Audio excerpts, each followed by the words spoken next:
So for Forbes, you recently wrote that, quote, Meta Platform's Metaverse losses will get worse before they get better. Can you explain? Yeah, so, Meta just came out with its third quarter earnings, and what we're really seeing is that their investment into the metaverse, so the way that Meta organizes it, they have a division within their company called Reality Labs, and that's where they host everything that is metaverse related, including, virtual reality, augmented reality, Horizon Worlds, which they call their social media metaverse platform, and then any technology and research development that's going on. The consensus from investors seems to be that they're just spending way too much money on this for not enough returns. That division, Reality Labs, has cost about $9 billion in loss so far this year. And, since the year in which Meta, formerly Facebook, changed its name around this time last year, it's amounted to a $12 billion loss. So investors are not happy. They think it's too much of a long-term bet, with not enough returns right now.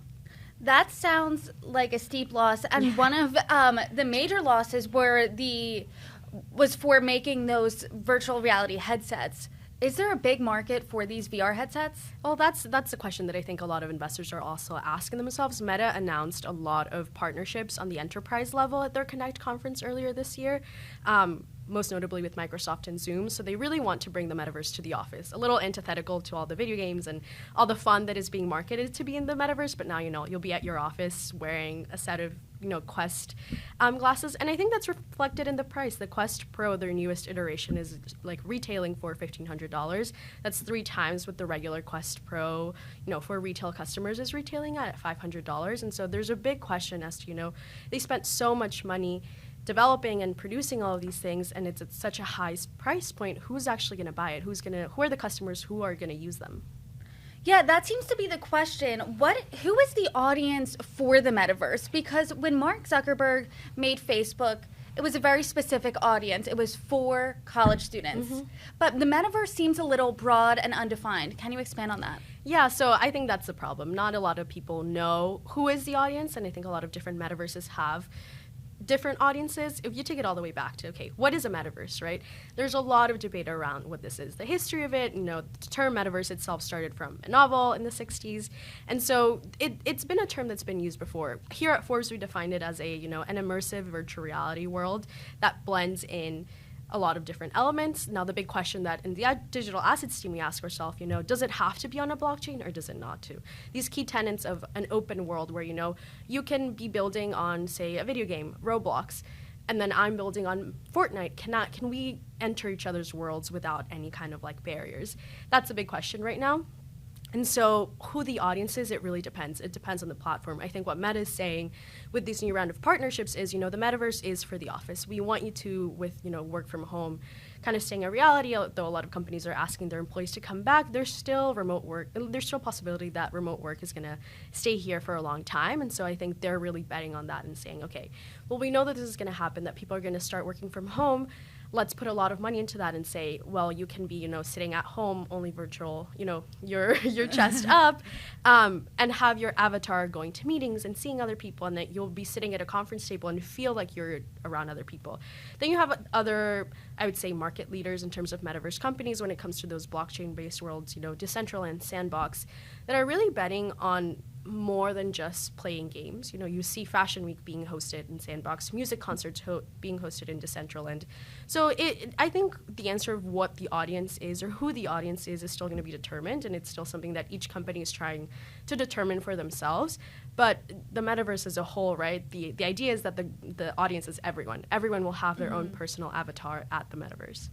And we saw over the past over 2 years with the COVID pandemic, work completely was revamped. We used to go to the office every day. Now you can work from home. Did the metaverse benefit from this or not? I would say so, and I think I would point back to that partnership with Meta and Microsoft a lot. Accenture made headlines, I think a while back now, for being the first big company to really embrace the metaverse and have their own metaverse at home. And so, employees were logging in and you could see people in a conference room. You could see everyone's little Zoom display in almost sitting in chairs. Mm-hmm. I think that's the challenge, right? How do you make it look real and not clunky and actually feel usable? A lot of blockchain, and there's an interesting intersection between, right, technology but also gaming. In order for people want to be in the metaverse, it has to be fun, it has to be interactable.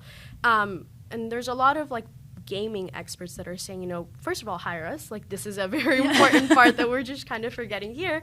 And two, the more developed the technology and the designs are, so like, how can you catch like someone's eye twitch or someone's, I don't know, hand movements inside the metaverse? That's going to make it more adoptable. And in an earnings call last week, Mark Zuckerberg doubled down on his efforts to say we are all in on the metaverse. Why is he doing this despite what you said earlier? Investors are kind of hesitant here. I think he really believes it's the future. You know, in that same earnings calls, he said this is some of the most historic work we've done. That quote to me was kind of like the big pointer to his belief that, you know, the metaverse is a big thing. You know, he revolutionized social media with Facebook.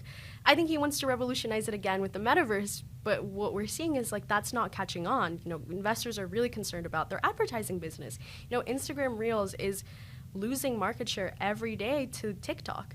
And there doesn't seem to be a lot of effort from the investor's perspective for the company to, you know, really rectify that and bring some sort of short-term revenue back so that they can expand on R&D. I think from their perspective and what I've heard, you know, Zuckerberg really wants to keep dreaming big and wants to keep revolutionizing technology. And there's a lot of concern that you can do that if you have the money, but he doesn't have it right now. And do you think shareholders' concerns about the metaverse will ever reach such a fever pitch that Mark Zuckerberg is forced to take a step back here? You know, I think that's something that we should all keep our eyes on. We had a recent change in leadership. Sheryl Sandberg is no longer COO. They have a new incoming chief financial officer. And so there are some significant changes being made up top. Zuckerberg still like holds a majority share of the company. So at the end of the day, he has the deciding power whether the shareholders like it or not. And I think that's something we'll have to see, right? Like, does the stock fall more? I checked this morning, it was like $93. That's significant. It fell 22% right after the earnings call. It is down even more today. And so we'll see if that financial incentive, you know, gets their message across to Zuckerberg.